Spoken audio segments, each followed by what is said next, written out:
ഖുർആൻ ആസ്വാദനം 2-ാം അധ്യായം സൂറത്തുൽ ബഖറ 36-ാമത്തെ ആയത്ത്. فأزلهما الشيطان عنها فأخرجهما مما كانا فيه وقلنا اهبطوا بعضكم لبعض عدو ولكم في الأرض مستقر ومتاع إلى حين. എന്നാൽ അവർ ഇരുവരെയും ചെകുത്താൻ അതിൽ നിന്ന് തെറ്റിച്ചു കളഞ്ഞു. അങ്ങനെ അവരുണ്ടായിരുന്ന അവസ്ഥയിൽ നിന്ന് അവരെ അവൻ പുറത്താക്കി. നാം പറയുകയും ചെയ്തു, ഇറങ്ങിപ്പോവുക നിങ്ങളിൽ ചിലർ മറ്റു ചിലർക്ക് ശത്രുക്കളാണ്. ഭൂമിയിലാണ് നിങ്ങളുടെ വാസസ്ഥലം. ഒരു നിശ്ചിത കാലം വരെയുള്ള ജീവിത വിഭവങ്ങളുമുണ്ടവിടെ. فأزلهما الشيطان عنها فأخرجهما مما كانا فيه. മിമ്മ എന്ന് മീമിനെ മണിച്ചുകൊണ്ട് ഗുന്ന ചെയ്തുകൊണ്ടാണ് ഓതിയത്. وَقُلْنَا اهْبِطُوا بَعْضُكُمْ لِبَعْضٍ عَدُوٌّ. ബഅ്ദുക്കും ലിബഅ്ദിൻ അദു. ലിബഅ്ദിൻ എന്നത് വളരെ വ്യക്തമായിട്ട് ഓതണം. വലകും ഫിൽ അർദി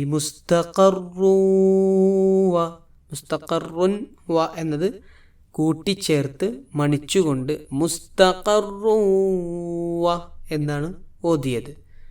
വമതാഉൻ ഇലാ ഹീൻ. മതാഉൻ ഇലാ വ്യക്തമായിക്കൊണ്ടാണ് ഓതേണ്ടത്.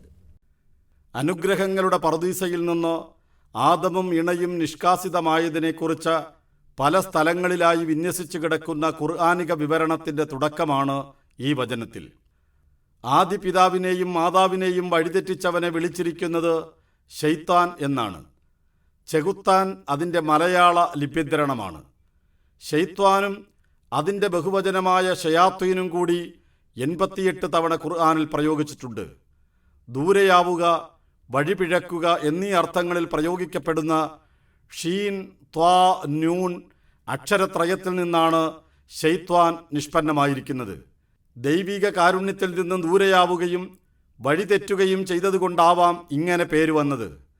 ഹിബ്രുവിലെ സാത്താൻ എന്ന പദത്തിൻ്റെ അറബി ലിപ്യന്തരണമായി ശൈത്വാൻ എന്ന് പ്രയോഗിച്ചതുമാവാം. ഹിബ്രുവിൽ സാത്താൻ എന്നാൽ എതിരാളിയെന്നോ കുറ്റാരോപകനെന്നോ ആണ് അർത്ഥം. പഴയ നിയമത്തിൽ 27 തവണയും പുതിയ നിയമത്തിൽ 35 തവണയും സാത്താൻ എന്ന് പ്രയോഗിച്ചിട്ടുണ്ട്. എന്നാൽ ആദാമിൻ്റെയും ഹവ്വയുടെയും കഥ വിവരിക്കുന്ന ഉൽപ്പത്തി പുസ്തകത്തിൽ ഒരിക്കൽ പോലും സാത്താൻ എന്ന പദമില്ല. ഖുർആനിലാകട്ടെ ആ കഥ പറയുന്നിടത്തെല്ലാം ശൈത്താൻ എന്ന് തന്നെയാണ് തിന്മകളിലേക്ക് മനുഷ്യരെ നയിക്കുന്നവനെ വിളിച്ചിരിക്കുന്നത്. ജിന്നുകളുടെ നേതാവായിരുന്ന ഇബ്ലീസ് മനുഷ്യരെ വഴിതെറ്റിക്കാൻ തുടങ്ങിയതോടെ ശൈത്താനായി മാറിയെന്നാണ് ഖുർആനിക വിവരണങ്ങളിൽ നിന്ന് മനസ്സിലാവുക. വഴിതെറ്റിക്കുന്നവരെല്ലാം ഖുർആനിൻ്റെ ഭാഷയിൽ ശൈത്താന്മാരാണ്. അത് മനുഷ്യരിൽ നിന്നുള്ളവരാണെങ്കിലും ജിന്നുകളിൽപ്പെട്ടവരാണെങ്കിലും. 114-ാം അധ്യായം 6-ാം സൂക്തം. എന്നാൽ അശൈത്താൻ എന്ന് പ്രത്യേകമായി എടുത്തു പറയുമ്പോൾ ഖുർആൻ പൊതുവെ ഉദ്ദേശിക്കുന്നത് ജിന്നുകളുടെ നേതാവായ ഇബ്ലീസിനെയാണ്. ദൈവകാരുണ്യത്തെക്കുറിച്ച് മനസ്സിലാക്കിയ ശേഷം അത് വേണ്ടെന്ന് വെച്ച അഹങ്കാരി, അവനാണ് യഥാർത്ഥ ശൈത്താൻ. അവനെ പിന്തുടരുന്നവരാണ് മറ്റു ശൈത്താന്മാരെല്ലാം. ആദമിനോടും ഇണയോടുമാണ് കനി തിന്നരുതെന്ന കൽപ്പന ലംഘിച്ചതും രണ്ടുപേരും കൂടിയാണ്. ഇരുവരെയും ചെകുത്താൻ ദൈവകൽപ്പനയിൽ നിന്ന് തെറ്റിച്ചുവെന്നാണ് ഖുർആൻ പറയുന്നത്. ഈ പരാമർശവും ആ വൃക്ഷഫലം തിന്മാൻ നല്ലതും കാൺമാൻ ഭംഗിയുള്ളതും ജ്ഞാനം പ്രാപിപ്പാൻ കാമ്യവും എന്നു സ്ത്രീ കണ്ടു, ഫലം പറിച്ചു തിന്നു, ഭർത്താവിനും കൊടുത്തു, അവനും തിന്നു. ഉൽപ്പത്തി പുസ്തകം 3:7 എന്ന ബൈബിൾ പരാമർശവും തമ്മിൽ വലിയ അന്തരമുണ്ട്. ഒരു സ്ത്രീയാണ് പാപം തുടങ്ങിവെച്ചത്, അതുമൂലം നമ്മളെല്ലാം മരിക്കുന്നു. പ്രഭാഷകൻ 25:22 എന്ന ബൈബിൾ പരാമർശമാണ് യഹൂദ സമുദായത്തിലെ സ്ത്രീയുടെ സ്ഥാനം നിർണയിച്ചിരുന്നത്. എന്നെ മൃഗമായല്ല മനുഷ്യനായാണ്, പുരുഷനായാണ് സ്ത്രീയായല്ല, ഇസ്രയേലിനായാണ് ജാതികളിൽപ്പെട്ടവനായല്ല, ചേലാകർമ്മം ചെയ്യുന്നവനായാണ് അല്ലാത്തവനായല്ല, സ്വതന്ത്രനായാണ് അടിമയായല്ല സൃഷ്ടിച്ചത് എന്നതിനാൽ നാഥ നിനക്ക് സ്തുതി എന്ന യഹൂദരുടെ പ്രഭാത പ്രാർത്ഥന അവർക്കിടയിലെ സ്ത്രീയുടെ സ്ഥാനം അടയാളപ്പെടുത്തുന്നുണ്ട്. ഇതിന്റെ തുടർച്ചയാണ് ആദാം ആദ്യം നിർമ്മിക്കപ്പെട്ടു, പിന്നെ ഹവ്വ. ആദാം അല്ല, സ്ത്രീ അത്രേ വഞ്ചിക്കപ്പെട്ടു ലംഘനത്തിൽ അകപ്പെട്ടത്. തിമോത്തയോസ് 2-ാം അധ്യായം 13-14 വചനങ്ങൾ എന്ന പൗലോസിന്റെ ദൈവശാസ്ത്രത്തിലും കാണുന്നത്. ആദിപാപത്തിന് കാരണക്കാരി സ്ത്രീയാണെന്ന വീക്ഷണം ഈ ആശയത്തിന്റെ സ്വാധീനത്തിൽ നിന്നുണ്ടായതാണ്. ആദിപാപമെന്ന അടിസ്ഥാന സങ്കല്പത്തിന്റെ വെളിച്ചത്തിൽ സ്ഥാപിക്കപ്പെട്ട സഭ സ്ത്രീയെ പാപഹേതുവായി കരുതിയത് സ്വാഭാവികം. അതുകൊണ്ടാണ് സ്ത്രീയെ തൊടാതിരിക്കുന്നത് മനുഷ്യന് നല്ലത് എന്ന് പൗലോസ് ശ്ലീഹ പറഞ്ഞത്. കൊരിന്ത്യർ 7:1. ആദ്യകാല സഭാപിതാക്കളിൽ ഒരാളായ തെർത്തുല്യന്റെ വാക്കുകളിൽ ഇക്കാര്യം പ്രകടമാണ്. നിങ്ങളെല്ലാം ഓരോ ഹവ്വമാരാണെന്ന് നിങ്ങൾ വിശ്വസിക്കുന്നില്ലേ? നിങ്ങളുടെ ലിംഗത്തിന്മേലുള്ള ദൈവവിധി നമ്മുടെ കാലത്ത് പോലും നിലനിൽക്കുന്നുവെന്നതിനാൽ ആ അപരാധവും ഇന്നും നിലനിൽക്കേണ്ടത് അനിവാര്യമാണ്. നിങ്ങളാണ് പിശാചിനുള്ള വാതിൽ തുറന്നുകൊടുത്തത്. നിങ്ങളാണ് വിലക്കപ്പെട്ട വൃക്ഷത്തിന്റെ കനി ആദ്യമായി പരിചിച്ചത്. നിങ്ങളാണ് ദൈവിക നിയമത്തെ ആദ്യമായി ലംഘിച്ചത്. പിശാചിന് അത്ര പെട്ടെന്ന് ആക്രമിക്കാനാകാത്ത അവനെ പ്രലോഭിപ്പിച്ചത് നിങ്ങളാണ്. മനുഷ്യനെന്ന ദൈവത്തിന്റെ ഛായയെ നിങ്ങൾ എത്ര പെട്ടെന്നാണ് നശിപ്പിച്ചത്. നിങ്ങളുടെ പ്രവർത്തന ഫലത്താലാണ് മരണമുണ്ടായത്. അതുകൊണ്ട് തന്നെയാണ് ദൈവപുത്രന് മരിക്കേണ്ടി വന്നത്. The appeal of human, book 1, chapter 1. ഹവ്വ പഴം തിന്നുകയും ആദമിന് കൊടുക്കുകയും ചെയ്തുവെന്ന് ഖുർആനിൽ എവിടെയുമില്ല. ഹവ്വ ഇല്ലായിരുന്നുവെങ്കിൽ സ്ത്രീകൾ ഭർത്താക്കന്മാരെ വഞ്ചിക്കുമായിരുന്നില്ല എന്ന അബൂ ഹുറൈറയിൽ നിന്ന് ബുഖാരിയും മുസ്ലിമും നിവേദനം ചെയ്ത നബിവചനം വ്യാഖ്യാനിച്ചുകൊണ്ട് പണ്ഡിതന്മാർ ആദിമാതാവിനാണ് ആദ്യം വിലക്കപ്പെട്ട കനി തിന്നുവാൻ ആഗ്രഹം തോന്നിയതെന്നും അവരാണ് തന്റെ ഇണയെ അതിലേക്ക് പ്രലോഭിച്ചതെന്നും പറയുന്നുണ്ട്. ഇമാം ഇബ്നു ഹജർ അസ്കലാനി, ഫതഹുൽ ബാരി 3152. ഇതിൽ നിന്ന് പിശാച് ആദ്യം പ്രലോഭിപ്പിച്ചത് ഹവ്വയെയും അവരെ ഉപയോഗിച്ചുകൊണ്ട് രണ്ടാമതായാണ് ആദമിനെ പ്രലോഭിപ്പിച്ചത് എന്ന് മാത്രമേ വരുന്നുള്ളൂ. ആദ്യം ആര് പ്രലോഭിക്കപ്പെട്ടതാണെങ്കിലും കുറ്റം ചെയ്തത് രണ്ടുപേരും ഒരുമിച്ചാണ്.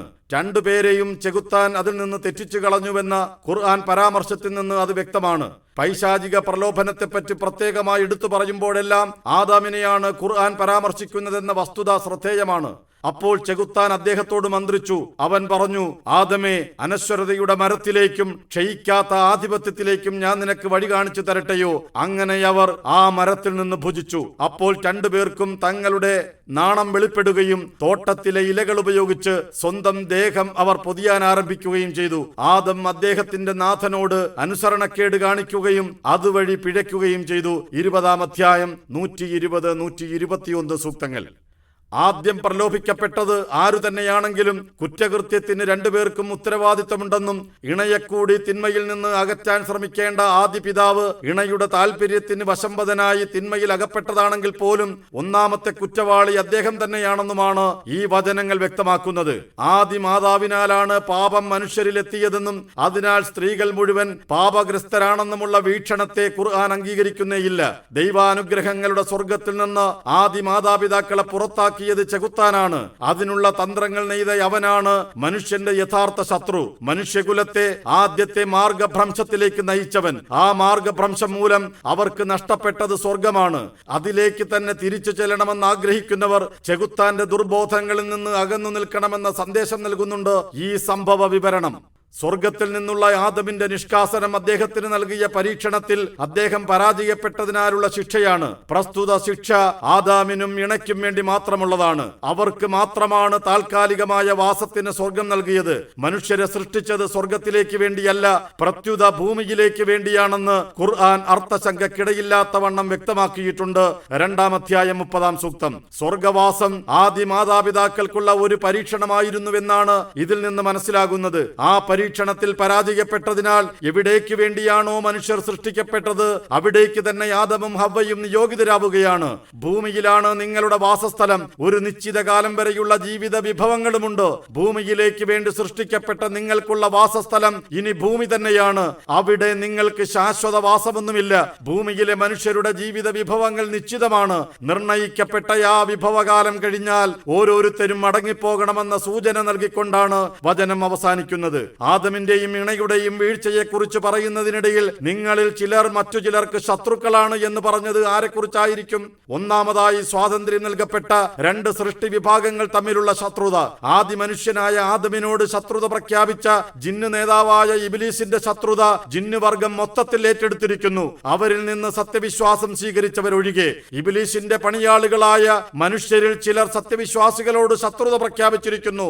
സകല നന്മകൾക്ക് മുമ്പിൽ ശാസ്ത്രവുമായി നിലയുറപ്പിക്കുന്നത് അത്തരക്കാരാണ്. സന്മാർഗാനുസാരികളുമായി അധർമ്മത്തിന്റെ ആളുകൾ കലാപത്തിൽ ഏർപ്പെടുന്നതും അവരെ നിഷ്കാസനം ചെയ്യാൻ ശ്രമിക്കുന്നതുമെല്ലാം ഈ ശത്രുത കൊണ്ടാണ്. പാരസ്പര്യത്തിൽ ജീവിക്കേണ്ട സ്ത്രീയും പുരുഷനും ചിലപ്പോഴെല്ലാം ശത്രുതയിലായിത്തീരുന്നു. വിശ്വാസികളെ, തീർച്ചയായും നിങ്ങളുടെ ഭാര്യമാരിലും നിങ്ങളുടെ മക്കളിലും നിങ്ങൾക്ക് ശത്രുക്കളുണ്ട്. 64 അധ്യായം 14 സൂക്തം എന്ന ഖുർആനിന്റെ മുന്നറിയിപ്പ് ശ്രദ്ധേയമാണ്. വിശ്വാസത്തിന്റെയോ സ്വഭാവത്തിന്റെയോ അവകാശങ്ങളുടെയോ പേരിലാകാം ഈ ശത്രുത. എന്തു തന്നെയായിരുന്നാലും പരസ്പരമുള്ള ശത്രുത ഭൂമിയുടെ സ്വാഭാവികതയാണ്. അത് ഇല്ലാതാക്കാൻ കഴിയില്ല. ഏതു രൂപത്തിലുള്ള ശത്രുതകളും ഉണ്ടെങ്കിലും ശരിയുടെ ഭാഗത്ത് നിലയുറപ്പിക്കുകയാണ് രക്ഷയാഗ്രഹിക്കുന്ന മനുഷ്യരുടെ ധർമ്മം. തിന്മയുടെ വക്താക്കളുടെ ശത്രുത ഭയക്കുകയോ അവരുമായി രമ്യതയിൽ കഴിയണമെന്ന് ആഗ്രഹിക്കുകയോ ചെയ്യുന്നതിൽ അർത്ഥമില്ല. അവരുടെ ശത്രുത ഇല്ലാതെയാവുകയുമില്ല. ഭൂമിയുള്ളിടത്തോളം അത് നിലനിൽക്കുക തന്നെ ചെയ്യും. ഭൂമിയിലേക്ക് മനുഷ്യരെ പറഞ്ഞയക്കുമ്പോൾ പടച്ചവൻ തന്നെ പറഞ്ഞുകൊടുത്തതാണിത്.